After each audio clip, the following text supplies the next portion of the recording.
E aí, galera, umas duas mecânicas aqui, ó. É dois câmbios de uma LTE 12 kg, uma Electrolux, tá certo? Vazando água nos rolamentos, vaza água no retentor, na realidade, né? O que acontece? Onde que trabalha aqui uma mecânica aqui, ó, ela gasta o tubo, tá certo? A marca do retentor. Já foi feito vários testes aqui na oficina, porque retentor não, aquela bucha, porque aquela bucha de inox não compensa, tá? Não compensa fazer isso daí, tá? Mesmo se é para você, para o cliente, o que é o correto fazer? Compre esse kit de mancal aqui, ó. Já vem com o tubo, já vem com o eixo do retentor montadinho, tá certo?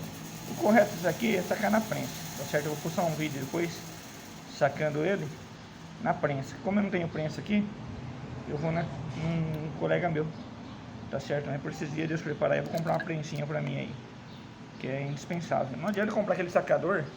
Tem que ter um sacador que você vê no Mercado Livre, custa aí 200 e alguma coisa, que você coloca, dá pra você pôr o tubo com ele, dá pra sacar o tubo com ele, mas por 700 reais ou 1000 reais você compra uma prensa, que é bem mais prático, mais útil para mais coisa, né? Tipo, também tô com o motor desmontado ali da máquina, então por causa do rolamentinho do motor, os 6 1, tá certo?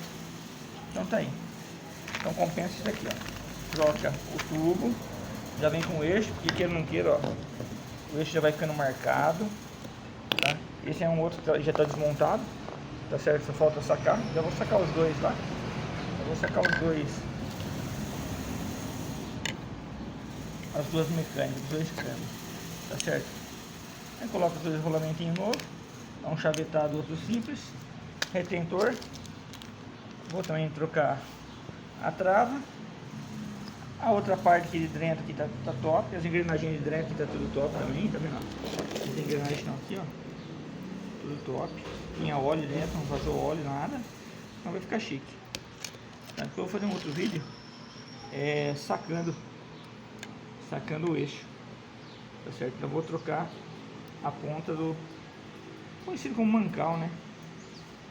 Beleza?